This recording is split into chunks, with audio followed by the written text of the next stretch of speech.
ಶ್ರೀ ಗುರುಭ್ಯೋ ನಮಃ. ಹರಿಕಥಾಮೃತಸಾರದ ನಾಮಸ್ಮರಣ ಸಂಧಿ ಎನ್ನುವಂಥ 13ನೇ ಸಂಧಿಯ 19ನೇ ಪದ್ಯವನ್ನು, ಹರಿಕಥಾಮೃತಸಾರದ 398ನೇ ಪದ್ಯವನ್ನು ಇವತ್ತು ಶ್ರವಣ ಮಾಡಬೇಕು. ನಾವು 84ನೇ ಭಾಗ ಇದು. ಮೂವರೊಳಗಿದ್ದರೂ ಸರಿಯೇ ಸುಖ ನೋವುಗಳ ಸಂಬಂಧವಾಗವು, ಪಾವನಕ್ಕೆ ಪಾವನ ಪರಾತ್ಪರ ಪೂರ್ಣ ಸುಖ ವನಧಿ.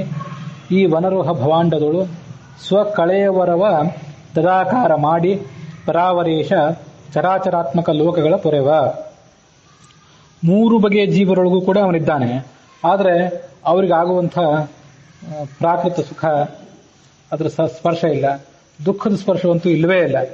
ಸುಖ ನೋವುಗಳು ಸಂಬಂಧವಾಗದು. ಅವರಿಗಾಗುವಂಥ ಪ್ರಾಕೃತ ಸುಖದ್ದಾಗಲಿ ಅವರಿಗಾಗುವಂಥ ದುಃಖದ್ದಾಗಲಿ ಆ ಸ್ಪರ್ಶ ಇವನಿಗೆ ಯಾವ ದೃಷ್ಟಿಯಿಂದಲೂ ಇಲ್ಲ. ಪಾವನಕ್ಕೆ ಪಾವನ, ಜಗತ್ತಿನ ಎಲ್ಲ ಅಗ್ನಿ ಜಲ ಮೊದಲಾದ ಪಾವನ ವಸ್ತುಗಳೇನಿವೆ ಅವು ಎಲ್ಲದಕ್ಕಿಂತಲೂ ಈತ ಪಾವನ. ಪರಾತ್ಪರ, ಶ್ರೇಷ್ಠ ವಸ್ತುವಿಗಿಂತ ಶ್ರೇಷ್ಠ ವಸ್ತು. ಪೂರ್ಣ ಸುಖ ವನಧಿ, ವನಧಿ ಅಂದರೆ ಸಮುದ್ರ, ಪೂರ್ಣ ಸುಖ ಸಮುದ್ರ. ಈ ವನರುಹ ಭವಾಂಡ ಅಂದರೆ ಬ್ರಹ್ಮಾಂಡ, ಅದರೊಳಗೆ ಕಳೆಯವರವ ತದಾಕಾರ ಮಾಡಿ ಬ್ರಹ್ಮಾಂಡದೆಲ್ಲ ತುಂಬಿಕೊಂಡಿದ್ದಾನೆ. ಬ್ರಹ್ಮಾಂಡದ ಆಕಾರ ಹೇಗಿದೆಯೋ ಹಾಗೆ ತನ್ನ ಆಕಾರವನ್ನು ಕೂಡ ಮಾಡಿಕೊಂಡು ಅದರೊಳಗೆ ತುಂಬಿಕೊಂಡಿದ್ದಾನೆ. ಪರಾವರೇಶ ಚರಾಚರಾತ್ಮಕ ಲೋಕಗಳ ಪೊರೆವ. ಚರ ಅಚರ ಅನ್ನುವಂಥ ಎಲ್ಲಾ ಲೋಕಗಳನ್ನು ಕೂಡ ಆತ ಸ್ಥಾವರ ಜಂಗಮಾತ್ಮಕವಾದಂತಹ ಲೋಕ. ಲೋಕ ಅಂದ್ರೆ ಇಲ್ಲಿ ಭೂಲೋಕ ಭೂರ್ಲೋಕ ಅಂಥ ಲೋಕಗಳು ಅಂತ ತಿಳ್ಕೊಳ್ಬೇಕಾಗಿಲ್ಲ. ಲೋಕ ಅಂದ್ರೆ ಜನರು, ಜೀವಿಗಳು, ಚರಜೀವಿಗಳು ಅಚರಜೀವಿಗಳು, ಇಂಥ ಎಲ್ಲಾ ಜೀವಿಗಳನ್ನು ಕೂಡ ಆತ ನಿಯಮನ ಮಾಡ್ತಾನೆ. ಈ ನಿಮಿತ್ತ ನಿರಂತರ ಸ್ವಾಧೀನ ಕರ್ತೃತ್ವವನ್ನು ಮರೆತು ಏನೇನು ಮಾಡುವುದೆಲ್ಲ ಹರಿ ಒಳ ಹೊರಗೆ ನೆಲೆಸಿದ್ದು ತಾನೇ ಮಾಡುವೆನೆಂದರಿದು ಮದ್ದಾನ ಎಂದದಿ ಸಂಚರಿಸು ಪವಮಾನ ವಂದಿತ ಒಂದರ ಕ್ಷಣ ಬಿಟ್ಟು ಅಗಲ ನಿನ್ನ. ಈ ನಿಮಿತ್ತ, ಹೀಗೆ ಭಗವಂತ ಎಲ್ಲಾ ಕಡೆ ಇರೋದರಿಂದ ನಿನ್ನ ಕರ್ತೃತ್ವವನ್ನೇ ಮರೆತು ಬಿಡು. ನಿನಗೆ ಏನು ಕರ್ತೃತ್ವವೂ ಇಲ್ಲ ಅಂತ ಅನ್ನೋದನ್ನು ಸ್ಪಷ್ಟಪಡಿಸಿಕೋ. ನೀ ಮಾಡುವುದೆಲ್ಲ ಹರಿ ಒಳಗೆ ಹೊರಗೆ ಇದ್ದು ಮಾಡಿಸ್ತಾನೆ, ಅವನೇ ಮಾಡ್ತಾನೆ, ಆ ಮೂಲಕ ನಾವು ಮಾಡ್ತಿದ್ದೇವೆ ಅಂತ ತಿಳಿದುಕೋ. ಮದ್ದಾನೆ ಅಂತಂತೆ ಸಂಚಾರ ಮಾಡುವುದು, ಯಾವುದೇ ಲೇಪಕ್ಕೊಳಗಾಗದೆ ಸಂಚಾರ ಮಾಡುವು. ಪವಮಾನ ವಂದಿತ, ಪವಮಾನನಿಂದ ಯಾವಾಗಲೂ ಕೂಡ ವಂದಿತನಾದಂತಹ ಭಗವಂತ ಒಂದು ಕ್ಷಣವೂ ನಿನ್ನನ್ನ ಆತ ಬಿಟ್ಟು ಅಗಲೋದಿಲ್ಲ. ಹಲವು ಕರ್ಮವ ಮಾಡಿ ದೇಹವ ಬಳಲಿಸದೆ ದಿನ ದಿನದಿ ಹೃದಯ ಅಮಲಾಸನದಿ ವಿರಾಜಿಸುವ ಹರಿಮೂರ್ತಿಯನ್ನೇ ಭಜಿಸು. ತಿಳಿಯದಿ ಪೂಜಾ ಪ್ರಕರಣವ ಫಲ ಸುಪುಷ್ಪ ಅಗ್ರ್ಯೋದಕ ಶ್ರೀ ತುಳಸಿಗಳನ್ನು ಅರ್ಪಿಸಲು ಒಪ್ಪನು ವಾಸುದೇವ ಸದಾ. ಈ ಅನುಸಂಧಾನವಿಲ್ಲದೆ, ಭಗವಂತ ಒಳಗೆ ನಿಂತು ಮಾಡಿಸ್ತಿದ್ದಾನೆ ಅನ್ನುವಂಥ ಅನುಸಂಧಾನ ಇಲ್ಲದೆ ಬಾಹ್ಯ ಕರ್ಮಗಳನ್ನು, ದೇಹವನ್ನ ನಾನಾ ಥರದ ಕೆಲಸಗಳನ್ನ ಮಾಡಲಿಕ್ಕೆ ನಾವು ತೊಡಗಿಸಿದರೆ ಅದರಿಂದ ಯಾವುದೇ ಫಲವೂ ಕೂಡ ಇಲ್ಲ. ಹಲವು ಕರ್ಮವ ಮಾಡಿ, ನಾನಾ ಥರದ ಕರ್ಮಗಳನ್ನು ಮಾಡಿ, ಉಪವಾಸಾದಿಗಳನ್ನು ಮಾಡಿ ಈ ಶರೀರವನ್ನು ನಾವು ದಣಿಸಿದರೆ, ದೇಹವನ್ನು ಬಳಲಿಸಿದರೆ ಅದರಿಂದ ಉಪಯೋಗ ಇಲ್ಲ. ದಿನ ದಿನದಿ ಹೃದಯ ಅಮಲಾಸನದಿ, ಹೃದಯ ಅನ್ನುವಂಥ ಶುದ್ಧವಾದ ಆಸನದಲ್ಲಿ ಆ ಶೋಭಿಸುವಂಥ ಭಗವಂತನ ಮೂರ್ತಿಯನ್ನು ಧ್ಯಾನ ಮಾಡು. ಇದನ್ನು ತಿಳ್ಕೊಳ್ಳದೆ ಪೂಜಾ ಪ್ರಕರಣವ, ನಾನಾ ಥರದ ಪೂಜೆ ಮಾಡ್ತಾನೆ. ಹೇಗೆ ಫಲಗಳನ್ನ ಅರ್ಪಣೆ ಮಾಡ್ತಾನೆ, ಪುಷ್ಪಗಳನ್ನು ಏರಿಸ್ತಾನೆ, ಅಗ್ರ್ಯೋದಕ ಶುದ್ಧವಾದ ನೀರನ್ನ ಸಮರ್ಪಣೆ ಮಾಡ್ತಾನೆ, ಶ್ರೀ ತುಳಸಿಗಳನ್ನು ಅರ್ಪಿಸರು, ತುಳಸಿ ದಳವನ್ನು ಭಗವಂತನಿಗೆ ಅರ್ಪಣೆ ಮಾಡ್ತಾನೆ. ಒಳಗಿನ ಅನುಸಂಧಾನ ಇಲ್ಲದೆ ಇರುವಂಥ ವ್ಯಕ್ತಿ ಏನು ಪೂಜೆ ಮಾಡಿದ್ರು ಅದನ್ನ ವಾಸುದೇವ ಒಪ್ಪನು. ಅವನು ವಾಸುದೇವ ಅದನ್ನು ಸ್ವೀಕಾರ ಮಾಡೋದಿಲ್ಲ. ಧರಣಿ ನಾರಾಯಣನು ಉದಕದಿ ತುರಿಯ ನಾಮಕ ಅಗ್ನಿಯೋಳು ಸಂಕರ್ಷಣಾಫಯ ವಾಯುಗ ಪ್ರದ್ಯುಮ್ನ ಅನಿರುದ್ಧ ಇರುತಿಹನು ಆಕಾಶದೊಳು ಮೂರೆರಡು ರೂಪವ ಧರಿಸಿ ಭೂತಗ ಕರೆಸುವನು ತನ್ನಾಮ ರೂಪದಿ ಪ್ರಜರ ಸಂತೈಪ. ಈ ಭಗವಂತ ನಾರಾಯಣ ಅನ್ನೋ ರೂಪದಿಂದ ಭೂಮಿಯಲ್ಲಿದ್ದಾನೆ. ಮತ್ತೆ ಜಲದಲ್ಲಿ ವಾಸುದೇವ ಅನ್ನುವಂಥ ಕೊನೆಯ ರೂಪದಿಂದ ಇದ್ದಾನೆ. ತುರಿಯ ನಾಮಕನಾಗಿ ಜಲದಲ್ಲಿದ್ದಾನೆ. ಸಂಕರ್ಷಣ ಅನ್ನೋ ರೂಪದಿಂದ ಅಗ್ನಿಯಲ್ಲಿದ್ದಾನೆ. ಪ್ರದ್ಯುಮ್ನ ಅನ್ನೋ ರೂಪದಿಂದ ವಾಯುವಿನಲ್ಲಿದ್ದಾನೆ. ಅನಿರುದ್ಧ ಅನ್ನುವಂಥ ರೂಪದಿಂದ ಆಕಾಶದಲ್ಲಿದ್ದಾನೆ. ಹೀಗೆ 5 ರೂಪಗಳನ್ನು ಧಾರಣೆ ಮಾಡಿಕೊಂಡು ಪಂಚಭೂತಗಳಲ್ಲಿದ್ದು ಆ ಪಂಚಭೂತಗಳ ಹೆಸರಿಂದಲೂ ಆತನೇ ಕರೆಸ್ಕೊಂಡಿದ್ದಾನೆ.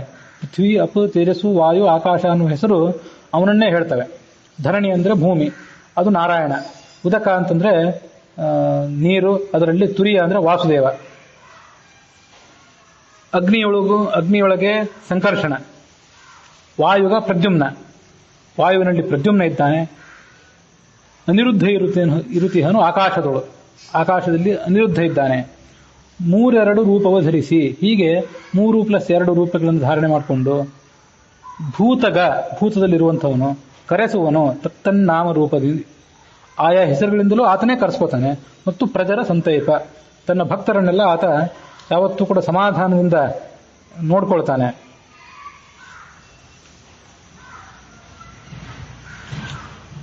ಘನಗತನು ತಾನಾಗಿ ನಾರಾಯಣನು ತನ್ನಾಮದಲ್ಲಿ ಕರೆಸುವ ವನದ ಗರ್ಭೋದಕದಿ ನೆಲೆಸಿಹ ವಾಸುದೇವಾಖ್ಯ. ಧ್ವನಿ ಸಿಡಿಲು ಸಂಕರುಷಣನು, ಮಿಂಚಿನೊಳು ಶ್ರೀ ಪ್ರದ್ಯುಮ್ನ, ವೃಷ್ಟಿಯ ಹನಿಗಳೊಳಗೆ ಅನಿರುದ್ಧ ನಿಪ್ಪನು ವರುಷವೆಂದೆರಿಸಿ. ಘನಗತನು ತಾನಾಗಿ, ಘನ ಅಂದ್ರೆ ಮೋಡ, ಆ ಮೋಡದಲ್ಲಿ ನಾರಾಯಣ ಅನ್ನುವ ಹೆಸರಿನಿಂದ ಇದ್ದಾನೆ.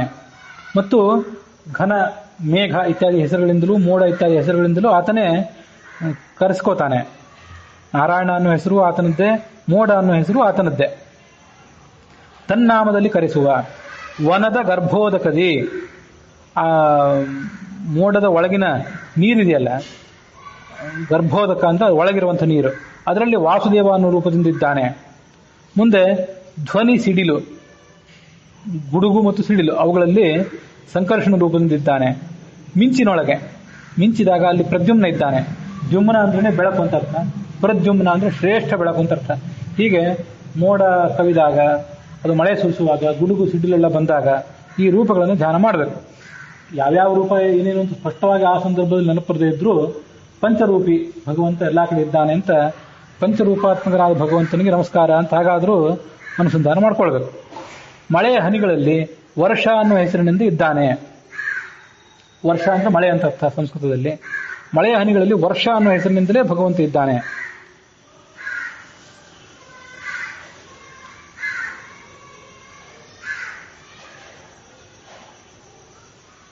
ಅಭ್ರಾಣಿ ಸಂಪ್ಲವತೆ ಸ ಹಿಂಕಾರೋ ಮೇಘ ಪ್ರಜಾಯತೆ ಸ ಪ್ರಸ್ತಾವ ಅಂತ ಛಾಂದೋಗ್ಯ ಉಪನಿಷತ್ನಲ್ಲಿ ಈ ಸಂಗತಿಗಳನ್ನ ವರ್ಣನೆ ಮಾಡ್ತಾರೆ.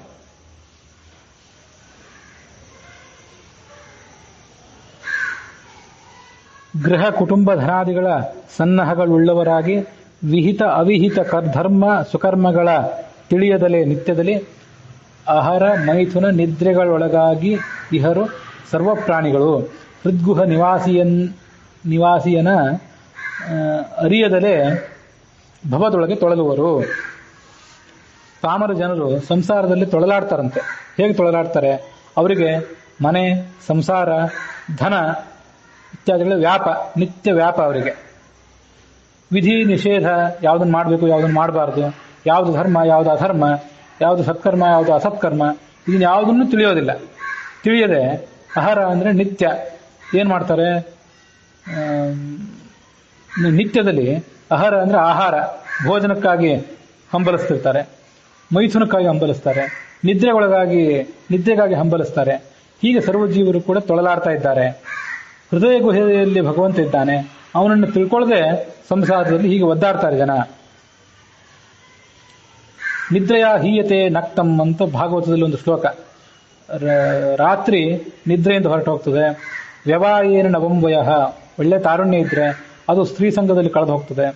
ದಿವಾಚ ಅರ್ಥೇಹಯ, ಹಗಲು ಹೊತ್ತೆಲ್ಲ ದುಡ್ಡು ಹೇಗೆ ಸಂಪಾದನೆ ಮಾಡಲಿ ಅನ್ನೋದ್ರಲ್ಲಿ ಕಳೀತದೆ. ದೇಹ ಅಪತ್ಯ ಕಲತ್ರಾದಿ ಶ್ವಾತ್ಮ ಸೈನ್ಯೇಶು ಅಪಿ ಅಸತ್ಸ್ವಪಿ ತೇಷಾಂ ಪ್ರಮತ್ತೋ ನಿಧನಂ ಪಶ್ಯನ್ನಪಿ ನ ಪಶ್ಯತಿ. ಇದರಲ್ಲೆಲ್ಲ ಮುಳುಗಿ ಹೋಗಿರ್ತಾನೆ. ಸಾವು ಕಣ್ಣೆದುರಿಗೆ ಇದೆ, ವಾರಕ್ಕೊಬ್ಬೊಬ್ರು ಸಾಯ್ತಿರ್ತಾರೆ. ಅವರನ್ನ ಅಂತ್ಯಕ್ರಿಯೆ ಮಾಡುವ ಸಂದರ್ಭದಲ್ಲಿ ನಾವು ಕೂಡ ಸ್ಮಶಾನಕ್ಕೆ ಹೋಗಿ ಬರ್ತಿರ್ತೀವಿ. ಸಾವು ನಮಗೂ ಬರ್ತದೆ ಅಂತ ಗೊತ್ತು, ಆದರೂ ಪಶ್ಯನ್ನಪಿ ನ ಪಶ್ಯತಿ. ಆದರೂ ಆ ಸಾವಿನ ತೀವ್ರತೆಯನ್ನ, ಈ ಸಂಸಾರದ ಅಶಾಶ್ವತತೆಯನ್ನ ಇವನು ತಿಳ್ಕೊಳ್ಳಿಕ್ಕೆ ಹೋಗೋದಿಲ್ಲ. ಜಡಜ ಸಂಭವ ಖಗ ಫಣಿಪ ಕೆಂಜಡೆಯರಿಂದೊಡಗೂಡಿ ರಾಜಿಸುತ್ತ ಅಡವಿಯೊಳಗಿಪ್ಪನು ಸದಾ ಗೋಜಾದ್ರಿಜನು ಎನಿಸಿ ಉಡುಪನಿಂದ ಅಭಿವೃದ್ಧಿಗಳ ತಾ ಕೊಡುತ್ತ ಪಕ್ಷಿ ಮೃಗ ಅಹಿಗಳ ಕಾರೊಡಲ ಕಾವನು ತತ್ತದಾಹ್ವಯನಾಗಿ ಜೀವರನು. ಜಡಜ ಅಂತಂದ್ರೆ ಜಡ ಅಂದ್ರೆ ನೀರು, ಅಥವಾ ಜಡ ಅನ್ನೋದನ್ನ ಯಾಕೆ ನೀರು ಅಂತ ಕರೀತಾರೆ ಅಂದ್ರೆ ಅದು ಜಲ ಅಂತ ಶಬ್ದ ಮೂಲ. ಲ ಮತ್ತು ಡ ಯಾವತ್ತು ಅಭಿನ್ನ ಅಂತ ಪರಿಗಣನೆ ಮಾಡ್ತಾರೆ. ಲ ಇದ್ದಲ್ಲಿ ಡ ಪ್ರಯೋಗ ಮಾಡ್ತಾರೆ, ಡ ಇದ್ದಲ್ಲಿ ಲ ಪ್ರಯೋಗ ಮಾಡ್ತಾರೆ ಕೆಲವೊಮ್ಮೆ. ಅದಕ್ಕಾಗಿ ಜಲಜ ಅಂತಂದ್ರೆ ಕಮಲ, ಅಥವಾ ಜಡಜ ಅಂದ್ರೂ ಕಮಲ, ಅದರಲ್ಲಿ ಹುಟ್ಟಿದಂತಹ ಚತುರ್ಮುಖ ಬ್ರಹ್ಮ. ಖಗ ಅಂತಂದ್ರೆ ಗರುಡ, ಫಣಿಪ ಅಂತಂದ್ರೆ ಶೇಷ, ಕೆಂಜಡೆಯ ಅಂತಂದ್ರೆ ಈ ಕೆಂಪಾದಂತಹ ಜಟೆ ಇದ್ದಂತಹ ಶಿವ. ಇವರಿಂದ ಒಡಗೂಡಿ ಅವನು ಶೋಭಿಸ್ತಾ ಇರ್ತಾನೆ, ಅಡವಿಯೊಳಗಿರ್ತಾನಂತೆ, ಕಾಡಿನೊಳಗಿದ್ದಾನೆ. ಯಾವ ಹೆಸರಿನಿಂದ? ಗೋಜ ಅದ್ರಿಜ ಅನ್ನೋ ಹೆಸರಿನಿಂದ ಕರೆಸ್ಕೊಂಡಿದ್ದಾನೆ. ಮತ್ತೆ ನಮ್ಮೆಲ್ಲರಿಗೂ ದೈಹಿಕವಾದಂತಹ ಮಾನಸಿಕವಾದ ಅಭಿವೃದ್ಧಿ, ನಾವು ತಿನ್ನುವಂತಹ ವನಸ್ಪತಿಯನ್ನು ತಿಂದರೆ ನಮಗೆ ಅಭಿವೃದ್ಧಿ.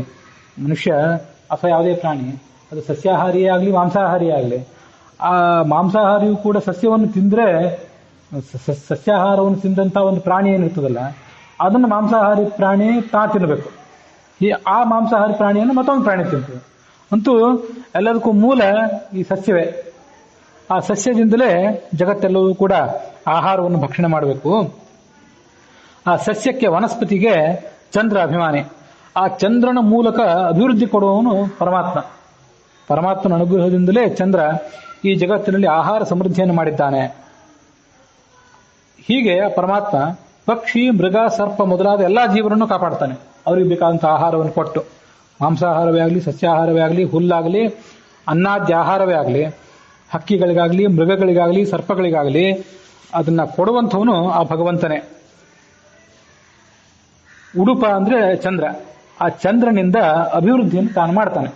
ಭಗವಂತ ತಾನು ನೇರವಾಗಿ ಮಾಡೋದಿಲ್ಲ, ಚಂದ್ರನ ಮೂಲಕ ಮಾಡಿಸ್ತಾನೆ. ಪಕ್ಷಿ, ಮೃಗ, ಅಹಿಗಳ, ಅಹಿ ಅಂದ್ರೆ ಸರ್ಪ, ಅವುಗಳನ್ನ ಈ ಕಾರೊಡಲ ಕೃಷ್ಣ ರೂಪದ ಆ ಭಗವಂತ ಯಾವತ್ತೂ ಕೂಡ ಕಾಯ್ತಾನೆ.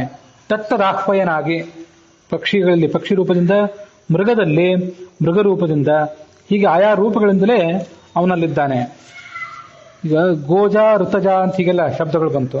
ಆ ಗೋಜ, ಋತಜ ಅನ್ನುವ ಶಬ್ದಗಳೇನಿವೆ ಅದನ್ನು ದಾಸರು ಕಾಟಕೋಪನಿಷತ್ತಿನ ಹಂಸಃ ಶುಚಿಷತ್ ಅನ್ನುವಂಥ ಮಾತೇನಿದೆ ಅಲ್ಲಿಂದ ಅವರು ತಗೊಂಡಿದ್ದಾರೆ. ಹಂಸಃ ಶುಚಿಷತ್ ವಸುಹು ಅಂತರಿಕ್ಷಸತ್ ಹೋತ ಅಂತ ಇತ್ಯಾದಿ ಕೆಲವು ಶಬ್ದಗಳು. ಅಲ್ಲಿ ಗೋಜ, ಋತಜ ಅನ್ನುವಂಥ ಶಬ್ದಗಳಿಗೆ ಏನು ಅರ್ಥ ಅಂತ ಅನ್ನೋದನ್ನು ನಾವು ಅನುಸಂಧಾನ ಮಾಡಬೇಕು. ಹಂಸ ಶುಚಿಷದ್ ವಸುರಂತರಿಕ್ಷಸದ್ ಹೋತ ವೇದಿಷತ್ ಅತಿದ್ರೋಣಸತ್ ದಶದ್ವರಸದ್ ಋತಸತ್ ವ್ಯೋಮಸತ್ ಅಬ್ಜ ಗೋಜ ಋತುಜ ಅದ್ರಿಜ ಋತಂ ಬೃಹತಂ. ಈ ರೀತಿಯಾಗಿ 18 ಶಬ್ದಗಳು ಒಟ್ಟು. ಹಂಸ ಗಾಯತ್ರಿ ಅಂತ ಕೂಡ ಇದನ್ನು ಕರೀತಾರೆ ಅಂತ ಹಿಂದಿನ ಹೇಳಿದೆ. ಹಂಸ ಅನ್ನೋ ಶಬ್ದಕ್ಕೆ ಏನರ್ಥ? ಅದರ ನಿದ್ದೆ ಹಿಂದೆ ಬಂದಿದೆ, ಎಲ್ಲಾ ದೋಷಗಳಿಂದಲೂ ದೂರನಾದವನು. ಇಲ್ಲಿ ಗೋಜ, ಋತಜ, ಗೋಜ, ಅದ್ರಿಜ ಅನ್ನುವಂಥ 2 ಶಬ್ದಗಳಿಗೆ ಅರ್ಥ ನಾವು ನೋಡಬೇಕು. ಈ ಪರ್ವತದಿಂದ ಹುಟ್ಟಿದಂಥ ನದಿಗಳು, ಆ ನದಿಗಳಲ್ಲಿ ಪರಮಾತ್ಮನೇ ಇದ್ದಾನೆ. ಅದಕ್ಕಾಗಿ ಗೋಜ, ಅದ್ರಿಜ ಇತ್ಯಾದಿ ಶಬ್ದಗಳಿಂದ ಆತ ಕರೆಸ್ಕೋತಾನೆ. ಅದ್ರಿ ಅಂದ್ರೆ ಪರ್ವತ. ಆ ಪರ್ವತದಿಂದ ಹುಟ್ಟಿದ್ದು ನದಿಗಳು. ಹಿಮಾಲಯಾದಿ ಪರ್ವತದಿಂದ ಗಂಗಾ, ಯಮುನಾ ಮೊದಲಾದ ಎಲ್ಲಾ ನದಿಗಳು ಹುಟ್ಟುತ್ತವೆ. ಅದಕ್ಕಾಗಿ ಆ ನದಿಗಳನ್ನು ಅದ್ರಿಜ ಅಂತ ಕರೀತಾರೆ. ಆ ನದಿಗಳೊಳಗೆ ಇವನೇ ಇದ್ದು ಆ ನದಿಗಳು ಹರಿಯೋದನ್ನ, ನದಿಗಳು ತನ್ನಲ್ಲಿ ಸ್ನಾನ ಮಾಡೋರನ್ನ ಪಾವನಗೊಳಿಸುವ ಕ್ರಿಯೆಗಳನ್ನೆಲ್ಲ ಇವನೇ ಮಾಡೋದಾದ್ರಿಂದ ಅವನಿಗೆ ಅದ್ರಿಜ ಅಂತ ಹೀಗೆ ಹೆಸರಿದೆ. ಅಲ್ಲಿ ನೀರಿನ ಅವನಿಗೆ ಅಬ್ಜ ಅಂತ ಹೆಸರು. ಅಬ್ಜ, ಗೋಜ, ಅದ್ರಿಜ ಅಂತ ಇಷ್ಟು ಶಬ್ದ. ಇಲ್ಲಿ ದಾಸರು ಹೇಳಿದ್ದು ಗೋಜ, ಋತಜ ಅಂತ 2 ಶಬ್ದ ಹೇಳಿದ್ದಾರೆ. ಇಲ್ಲಿ ಅಬ್ಜ ಅಂತ ಅನ್ನೋದನ್ನು ಅಲ್ಲಿಂದ ನೋಡಿಬಿಡೋಣ. ಅಬ್ಜ ಅಂತ ಯಾಕೆ ಕರೀತಾರೆ ಅಂದ್ರೆ ನೀರಿನಲ್ಲಿ ಹುಟ್ಟುವಂತಹ ಶಂಖ, ಕಮಲ ಇತ್ಯಾದಿಗಳ ಒಳಗೆ ಅವನೇ ಇದ್ದಾನೆ. ಹಾಗಾಗಿ ಅವನನ್ನ ಅಬ್ಜ ಅಂತ ಕರೀತಾರೆ. ಇನ್ನು ಗೋಜ ಅಂತ ಕರೀತಾರೆ. ಗೋ ಅಂದ್ರೆ ಭೂಮಿ. ಭೂಮಿಯಲ್ಲಿ ಬೆಳೆಯುವಂತಹ ಗೋಧಿ, ಜೋಳ, ಅಕ್ಕಿ ಮೊದಲಾದವುಗಳಲ್ಲಿ ಅವನಿದ್ದಾನೆ. ಅದಕ್ಕಾಗಿ ಅವನನ್ನ ಗೋಜ ಅಂತ ಕರೀತಾರಂತೆ. ಅಬ್ಜ, ಗೋಜ, ಅದ್ರಿಜೇಶು ಇವುಗಳೆಲ್ಲ ಏವ ಮಾಸ್ತೆ ಅವನೇ ಇದ್ದಾನೆ. ಸಹ ಅಬ್ಜಾದಿಗತಃ, ಅವನನ್ನ ಆಯಾ ಶಬ್ದಗಳಿಂದ ಕರೀತಾರೆ. ಹೀಗೆ ಆ ಕಾಟಕೋಪನಿಷತ್ತಿನ ಹಂಸ ಗಾಯತ್ರಿ ಅಂತ ಏನು ಮಂತ್ರ ಇದೆ, ಅದರಲ್ಲಿ ಬಂದಂತ ಕೆಲವು ಶಬ್ದಗಳನ್ನು ಇಲ್ಲಿ ತಗೊಂಡಿದ್ದಾರೆ. ಹಿಂದೆ ಇನ್ನೂ ಕೆಲವು ಶಬ್ದಗಳನ್ನು ದಾಸರು ಸೂಚನೆ ಮಾಡಿದ್ರು. ಅದು 3ನೇ 4ನೇ ಸಂಧಿಯಲ್ಲಿ ಇಲ್ಲೋ ಒಂದ್ ಕಡೆ ಇತ್ತು. 18 ರೂಪಗಳಿಂದ ಆತನನ್ನು ಧ್ಯಾನ ಮಾಡಬೇಕು ಅಂತ ಅಲ್ಲಿ ಒಂದ್ ಕಡೆ ಬಂದಿತ್ತು. ಗೋಜ ಅದ್ರಿಜನು ಎನಿಸಿ ಉಡುಪನಿಂದ ಅಭಿವೃದ್ಧಿಗಳನ್ನ ತಾ ಮಾಡ್ತಾನೆ. ಅಪರಿಮಿತ ಸನ್ಮಹಿಮ ನರಹರಿ ವಿಪಿನದೊಳು ಸಂತೈಸುವನು. ಕಾಶ್ಯಪಿಯನ್ನೆಳೆದವ ಸ್ಥಳಗಳಲ್ಲಿ ಸರ್ವತ್ರ ಕೇಶವನು. ಖಪತಿ ಗಗನದಿ ಜಲಗಳಲ್ಲಿ ಮಹಾಶಫರ ನಾಮಕ ಭಕ್ತರನ್ನು ನಿಷ್ಕಪಟದಿಂದಲೇ ಸಲಹುವನು ಕರುಣಾಳು ದಿನದಿ. ಅಪರಿಮಿತ ಸನ್ಮಹಿಮ, ಇವನ ಮಹಿಮೆಗೆ ಕೊನೆಯೇ ಇಲ್ಲ. ಅಂಥ ನರಹರಿ ನರಸಿಂಹ ರೂಪದ ಭಗವಂತ ಕಾಡಿನೊಳಗೆ ನಮ್ಮನ್ನು ಕಾಪಾಡ್ತಾನೆ. ಎಲ್ಲೆಲ್ಲಿ ಯಾವ್ಯಾವ ಭಗವಂತನ ರೂಪಗಳನ್ನ ನೆನಪು ಮಾಡ್ಕೊಳ್ಬೇಕು, ಎಲ್ಲೆಲ್ಲಿ ನಾವಿದ್ದಾಗ ಅಂದ್ರೆ ವಿಪಿನ ಅಂದ್ರೆ ಕಾಡು, ಕಾಡಿನಲ್ಲಿ ನರಹರಿಯ ರೂಪದಿಂದ ಭಗವಂತ ಇರ್ತಾನೆ, ಅವನನ್ನು ಅಲ್ಲಿ ನೆನೆಸ್ಕೊಳ್ಬೇಕು. ಕಾಶ್ಯಪಿಯನ್ನೆಳೆದವ ಸ್ಥಳಗಳಲ್ಲಿ, ಸ್ಥಳ ಅಂದ್ರೆ ಭೂಮಿ, ಅಲ್ಲಿ ಈ ಬಲಿಚಕ್ರವರ್ತಿಯನ್ನ ದಮನ ಮಾಡಿ ಅವನ ಕಡೆಯಿಂದ ಭೂಮಿಯನ್ನು ಎಳ್ಕೊಂಡಲ್ಲ, ನಾನು ಎಳೆದವ ಅಂತ ಹೇಳಿದಂತ ಕಾಣಿಸ್ತದೆ. ಎಳೆದವ ಅಲ್ಲ, ಕಾಶ್ಯಪಿಯನ್ನು ಅಳೆದವ, ಭೂಮಿಯನ್ನು ಅಳೆದ. 3 ಹೆಜ್ಜೆಗಳನ್ನಿಟ್ಟು ಆ ಭೂಮಿಯನ್ನು ಅಳೆದು ಅದನ್ನ ಈ ಬಲಿಚಕ್ರವರ್ತಿಯ ಮೂಲಕ ಕಸಿದುಕೊಂಡು ಇಂದ್ರನಿಗೊಪ್ಪಿಸಿದ. ಅವನು ಸ್ಥಳಗಳಲ್ಲಿ ನಮ್ಮನ್ನು ಕಾಪಾಡಲಿ, ಅಂದ್ರೆ ಭೂಮಿಯಲ್ಲಿ ಸಂಚಾರ ಮಾಡುವಾಗ ನಮ್ಮನ್ನು ಅವನು ಕಾಪಾಡಬೇಕು. ಇನ್ನ ಬೇರೆ ಯಾವುದೋ ಪ್ರದೇಶದಲ್ಲಿ ನೀರೋ ಮತ್ಯಾವುದೋ ಸ್ಥಳವೋ ಯಾವುದು ಅಂತ ನಮಗೆ ಸ್ಪಷ್ಟ ಆಗಲಿಲ್ಲ, ಅಥವಾ ಆ ಸಂದರ್ಭದಲ್ಲಿ ಯಾವ ಭಗವಂತನ ರೂಪವನ್ನು ನೆನಪು ಮಾಡ್ಕೊಳ್ಬೇಕು ಅಂತ ಗೊತ್ತಾಗ್ಲಿಲ್ಲ, ಕೇಶವ ಅಂತ ತಿಳ್ಕೊಂಡ್ಬಿಡ್ಬೇಕು. ಸರ್ವತ್ರ ಕೇಶವ, ಎಲ್ಲಾ ಕಡೆ ಕೇಶವ ರೂಪಿಯಾದ ಭಗವಂತ ನಮ್ಮನ್ನು ಕಾಪಾಡ್ತಾನೆ ಅಂತ ತಿಳ್ಕೊಳ್ಬೇಕು. ಖಪತಿ, ಈ ಋಷಿಕೇಶ, ಖ ಅಂದ್ರೆ ಇಂದ್ರಿಯಗಳು, ಆ ಇಂದ್ರಿಯಗಳಿಗೆ ಸ್ವಾಮಿಯಾದಂತಹ ಋಷಿಕೇಶ ಆಕಾಶದಲ್ಲಿದ್ದಾಗ ನಮ್ಮನ್ನು ಕಾಪಾಡ್ತಾನೆ ಅಂತ ತಿಳ್ಕೊಳ್ಬೇಕು. ಖಪತಿ ಗಗನದಿ ಜಲಗಳಲ್ಲಿ ಮಹಾಶಫರ ನಾಮಕ, ಶಫರ ಅಂದ್ರೆ ಮತ್ಸ್ಯ, ಮಹಾಶಫರ ಅಂದ್ರೆ ಮಹಾಮತ್ಸ್ಯ, ಆ ಮಹಾಮತ್ಸ್ಯ ರೂಪಿಯಾದ ಭಗವಂತ ನಮ್ಮನ್ನು ನೀರಿನಲ್ಲಿ ಕಾಪಾಡಬೇಕು. ನಿಷ್ಕಪಟದಲ್ಲಿ ಸಲಹುವನು, ಯಾವುದೂ ಹಿಂಜರಿಕೆ ಇಲ್ಲದೆ, ಇವರನ್ಯಾಕೆ ಕಾಪಾಡಬೇಕು, ಇವರನ್ಯಾಕೆ ನಾನು ಉದ್ಧಾರ ಮಾಡಬೇಕು ಅನ್ನುವಂಥ ಹಿಂಜರಿಕೆ ಇಲ್ಲದೆ, ಸಂಕೋಚ ಇಲ್ಲದೆ ಎಲ್ಲರನ್ನೂ ಆತ ಕಾಪಾಡ್ತಾನೆ. ಕರುಣಾಳು ದಿನದಿ. ಅದು ನಾರಾಯಣ ವರ್ಮ ಮಂತ್ರ ಏನಿದೆಯಲ್ಲ, ಭಾಗವತದಲ್ಲಿ ಬರುವಂಥ ನಾರಾಯಣ ವರ್ಮ ಮಂತ್ರ, ಅದರಲ್ಲಿ ಮಾಂಕೇಶವು ಹರಿರ್ವಿದ್ಯಾನ್ ಮಮ ಸರ್ವರಕ್ಷಾಂ ನ್ಯಸ್ತಾಂಗ್ರಿ ಪದ್ಮಃ ಪತಗೇಂದ್ರ ಪೃಷ್ಠೆ. ಗರುಡನನ್ನು ಏರಿ ಬರುವಂಥ ಹರಿ ನಮಗೆ ಪೂರ್ಣವಾದ ರಕ್ಷೆಯನ್ನು ಕೊಡಲಿ ಅಂತ ಮೊದಲು ಅವನನ್ನು ಕೇಳ್ಕೋಬೇಕು. ಅವನಿಗೆ 8 ಆಯುಧಗಳಂತೆ, ಶಂಖ, ಚಕ್ರ, ಮತ್ತೆ ಧನುಸ್ಸು, ಬಾಣ, ಗುರಾಣಿ, ಖಡ್ಗ, ಮತ್ತೆ ಗದೆ, ಪಾಶ, ಹೀಗೆ ಪದ್ಮ ಇಲ್ಲ ಅದರಲ್ಲಿ. ಹರಿರ್ವಿದಧ್ಯಾನ್ ಮಮ ಸರ್ವರಕ್ಷಾಂ ನ್ಯಸ್ತಾಗ್ರಿ ಪದ್ಮಃ ಪತಗೇಂದ್ರ ಪೃಷ್ಠೆ ಗದಾರಿ ಚರ್ಮಾಸಿ ಗದೇಶು ಚಾಪ ಪಾಶಾನ್ ದಧಾನಃ ಅಷ್ಟಬಾಹು ಅಂತ 8 ಬಾಹುವ 8 ತೋಳುಗಳಂತಹ ಹರಿ ನಮ್ಮನ್ನು ಕಾಪಾಡಲಿ ಅಂತ. ಅದರ ಮುಂದಿನ ಶ್ಲೋಕ ಏನಂದ್ರೆ, ಜಲೇಶು ಮಾಂ ಲಕ್ಷತು ಮತ್ಸ್ಯಮೂರ್ತಿ, ನೀರಿನಲ್ಲಿದ್ದಾಗ ನನ್ನ ಮತ್ಸ್ಯ ಕಾಪಾಡಲಿ ಅಂತ ಅದರ ಮುಂದಿನ ಭಾಗ. ಸ್ಥಳೇಚ ಮಾಯಾ ವಟುವಾಮನೋಮ್ಯಾತ್, ಸ್ಥಳದಲ್ಲಿದ್ದಾಗ, ಭೂಮಿ ಮೇಲಿದ್ದಾಗ ಮಾಯಾವಟುವಾದಂತಹ ಭಗವಂತ ನಮ್ಮನ್ನು ಕಾಪಾಡಬೇಕು. ತ್ರಿವಿಕ್ರಮಖೇವತು ವಿಶ್ವರೂಪ, ಆಕಾಶದಲ್ಲಿದ್ದಾಗ ತ್ರಿವಿಕ್ರಮ ರೂಪಿಯಾದ ಭಗವಂತ ಇವನೇ. ಕೆಳಗಿದ್ದಾಗ ವಾಮನ, ತ್ರಿವಿಕ್ರಮ ಎರಡೂ ಒಂದೇ ರೂಪಗಳು. ಅವನು ಬಲಿಯನ್ನು ದಮನ ಮಾಡುವಾಗ, ಬಲಿ ಹತ್ರ ಬಂದು ಯಾಚನೆ ಮಾಡುವಾಗ ವಾಮನನಾಗಿದ್ದ. ಆ ಬಲಿಯನ್ನ ದಮನ ಮಾಡಿ ಅವನ ಕಡೆಯಿಂದ ಭೂಮಿಯನ್ನು ಕಿತ್ಕೊಳ್ಳುವಾಗ, ಅವನ ಸಂಪತ್ತನ್ನು ಕಿತ್ಕೊಳ್ಳುವಾಗ ಅವನೇ ತ್ರಿವಿಕ್ರಮನಾದ. ಅದಕ್ಕೆ ಸ್ಥಳದಲ್ಲಿದ್ದಾಗ ಈ ವಾಮನ, ತ್ರಿವಿಕ್ರಮ ಖೇ, ಆಕಾಶದಲ್ಲಿದ್ದಾಗ ತ್ರಿವಿಕ್ರಮ ರೂಪಿಯಾದ ಭಗವಂತನನ್ನ ಧ್ಯಾನ ಮಾಡಬೇಕು. ದುರ್ಗೇಶು ಅಟವ್ಯಾಜಿ ಮಖಾದಿಷು ಪ್ರಭು ಪಾಯಾನ್ ನೃಸಿಂಹ ಸುರಯೂಥ ನೃಸಿಂಹೋ ಸುರಯೂಥ ಪಾರಿ ಅಂತ ಮುಂದಿನ ಭಾಗ. ದುರ್ಗೇಶು, ಅಟವಿ ಅಂದ್ರೆ ಕಾಡು, ಆಜಿ ಅಂತಂದ್ರೆ ಯುದ್ಧ ಭೂಮಿ, ಮಖ ಅಂತಂದ್ರೆ ಯಜ್ಞ ಇತ್ಯಾದಿಗಳು ನಡೆದಾಗ. ದುರ್ಗೇಶು ಅಟವ್ಯಾಜಿ ಮಖಾದಿಷು ಪ್ರಭು ಪಾಯಾನ್ ನೃಸಿಂಹ, ನರಸಿಂಹ ರೂಪಿಯಾದ ಭಗವಂತನ ಅಲ್ಲಿ ಧ್ಯಾನ ಮಾಡಬೇಕು. ರಕ್ಷತ್ವಸೋ ಮಾಧ್ವನಿ ಯಜ್ಞಕಲ್ಪ ಸುದಂಸಯೋದ್ಧೃತಧರೋ ವರಾಹ. ಅಧ್ವನಿ ದಾರಿಯಲ್ಲಿ ಪ್ರಯಾಣ ಮಾಡುವಾಗ ವರಾಹ ರೂಪಿಯಾದ ಭಗವಂತನನ್ನು ಧ್ಯಾನ ಕಾಪಾಡಬೇಕು ಅಂತ ವರಾಹನನ್ನ ನೆನಪು ಮಾಡ್ಕೊಳ್ಬೇಕು. ರಾಮೋದ್ರಿ ಕೂಟೇಶು, ಪರ್ವತದ ತುತ್ತ ತುದಿಯಲ್ಲಿದ್ದಾಗ ಪರಶುರಾಮ ರೂಪಿಯಾದ ಭಗವಂತನನ್ನು ಧ್ಯಾನ ಮಾಡಬೇಕು. ಯಾಕೆಂದ್ರೆ ಅವನು ಇದೇ ಗೋವಾದ ಹತ್ರ ಗೋಮಾಂತಕ ಪರ್ವತದಲ್ಲೆಲ್ಲ ಇದ್ದ. ಅದಕ್ಕಾಗಿ ಪರ್ವತದ ತುತ್ತ ತುದಿಗೆ ಹೋಗುವಂತ ಪ್ರಸಂಗ ಬಂದಾಗ ಪರಶುರಾಮ ರೂಪಿಯಾದ ಭಗವಂತನನ್ನು ಧ್ಯಾನ ಮಾಡಬೇಕು. ರಾಮ ಅದ್ರಿಕೂಟೇಶು ಅಥವಾ ವಿಪ್ರವಾಸೆ, ಪ್ರವಾಸ ಮಾಡೋ ಸಂದರ್ಭ ಬಂದರೆ ಸಲಕ್ಷ್ಮಣವು ಮುಂದಿನ ಪಾದ ಈಗ ನೆನಪಿಗೆ ಗೊತ್ತಿಲ್ಲ. ಲಕ್ಷ್ಮಣನೆಂದು ಕೂಡಿದಂಥ ಇಕ್ಷ್ವಾಕು ವಂಶದ ರಾಮ, ಆತ ನಮ್ಮನ್ನು ಕಾಪಾಡಬೇಕು. ಯಾಕಂದ್ರೆ 14 ವರ್ಷ ದೀರ್ಘವಾದ ವನವಾಸ ಮಾಡಿದವನು ಅವನು. ಅದಕ್ಕಾಗಿ ಪ್ರವಾಸ ಮಾಡುವ ಸಂದರ್ಭ ಬಂದಾಗ ಲಕ್ಷ್ಮಣನಿಂದ ಸಮೇತನಾಂಥ ರಾಮನನ್ನು ಧ್ಯಾನ ಮಾಡಬೇಕು. ಸಲಕ್ಷ್ಮಣವು ಭರತಾಗ್ರದೋಮಾಂ ಅಂತ ಅದು ಮುಂದಿನ ಶ್ಲೋಕ. ಹೀಗೆ ಯಾವ್ಯಾವ ಸ್ಥಳದಲ್ಲಿದ್ದಾಗ, ಯಾವ್ಯಾವ ಪರಿಸ್ಥಿತಿಯಲ್ಲಿದ್ದಾಗ ಯಾರ್ಯಾರು ನಮ್ಮನ್ನು ಕಾಪಾಡಬೇಕು ಅಂತ ನಾರಾಯಣ ವರ್ಮದಲ್ಲಿ ಬಂದಿದೆ. ವಿಷ್ಣು ರಕ್ಷಾ ಅಂತ ಮತ್ತೊಂದು ಸ್ತೋತ್ರನೂ ಇದೆ, ಅದರಲ್ಲೂ ಬಂದಿದೆ. ಅದನ್ನ ದಾಸರು ಕೆಲವು ಭಗವಂತನ ರೂಪಗಳನ್ನು ಹೇಳಿ ಆತ ಎಲ್ಲಿ ನಮ್ಮನ್ನು ಕಾಪಾಡಬೇಕು ಅಂತ ತಗೊಂಡಿದ್ದಾರೆ.